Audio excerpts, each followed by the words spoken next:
Hi, boys and girls. Nana Sharon here with Bella and Posey, and Papa is behind the camera.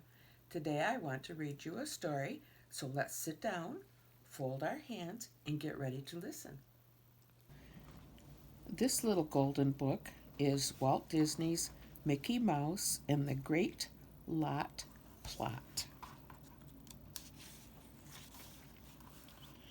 This sign says this land is for sale. Look at that! Morty and Ferdy dropped their bat and ball and stared at the sign in front of them. This land is for sale! I can't believe it, said Minnie Mouse.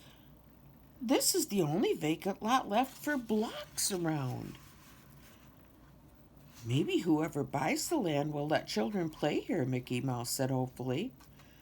I'm going to buy it, said a voice behind them. It was Uncle Scrooge McDuck. It's right next to my money bin, and it's the best place for my new business, Scrooge's perfectly planted, picked, and processed patented pickled preserves. Morty and Ferdy wrinkled their noses. Ugh! How can anyone think pickled preserves are more important than baseball? But Scrooge was very sure they were. Scrooge's perfectly planted, pickled, and processed patented pickled preserves will be a good business, he said. Then he turned and walked away to his money bin. Mickey and the others followed. They found him seated on the big pile of money, wriggling his toes and smiling happily. Won't you please think it over, Uncle Scrooge, Mickey said. The children really need a place to run and play. No, answered Uncle Scrooge. My mind is made up, and that's final. But playgrounds are important, insisted Mickey. Then, before he quite knew what he was saying, he had made an announcement of his own. I'm going to buy the lot, and I'll make the playground for everyone to enjoy. Scrooge laughed so hard he rolled off the pile of money. Where will you get the money to buy this lot? As they left the money bin, Mickey's brave smile changed to a frown. Where will I get the money, he wondered. But Minnie and the boys were bubbling with excitement. Why, we'll earn it, they exclaimed. Don't worry, Mickey, our friends will be happy to help too. And so they were. Those next few weeks, Mickey's friends were the busiest people in town. Busiest of all was Mickey himself. He helped Donald Duck and his nephews wash cars. Then he helped dry Huey, Dewey, and Louie, who got as wet as the cars they were washing. He helped Goofy, whose dog walking job became too much for him to handle alone.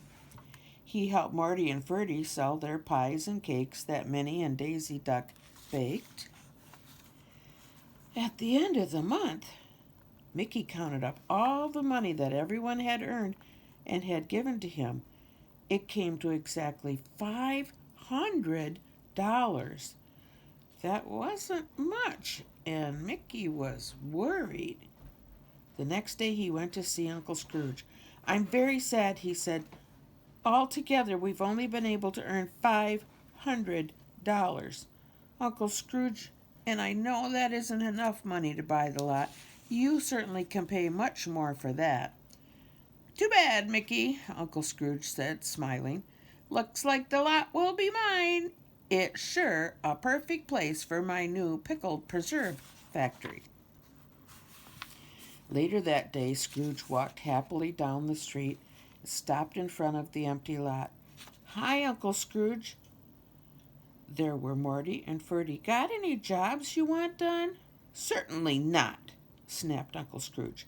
The only help I need is in understanding what's so important about a playground. A lot of foolishness, if you ask me. We can't tell you, said Morty, but we can show you, added Ferdy. Here, catch, Morty shouted. And before he knew it, Uncle Scrooge was out on the empty lot playing a fast game of baseball.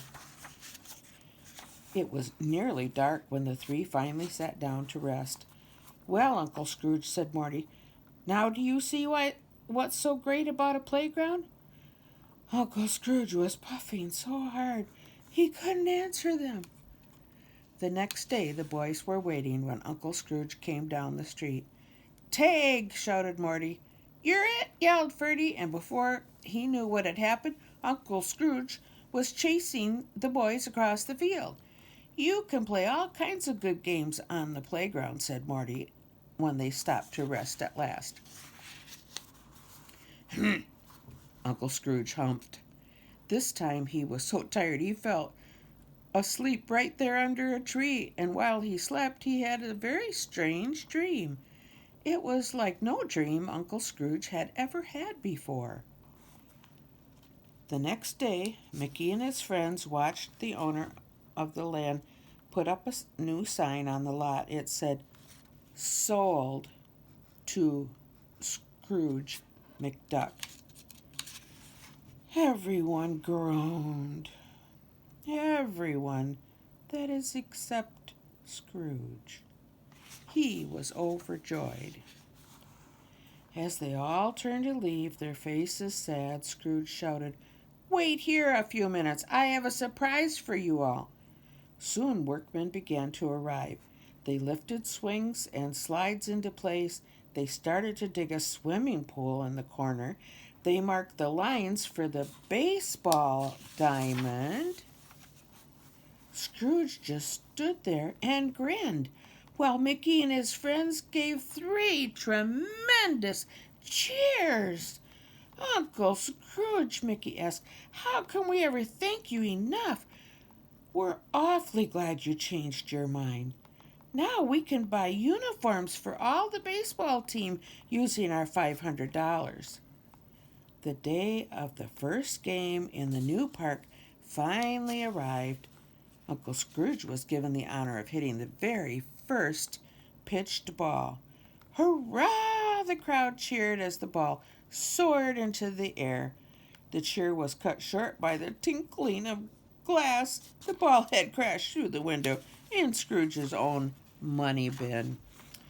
Uh-oh, sorry about your windows, Uncle Scrooge, called Mickey. But Uncle Scrooge was already on his way to first base. It's only glass, he shouted over his shoulder.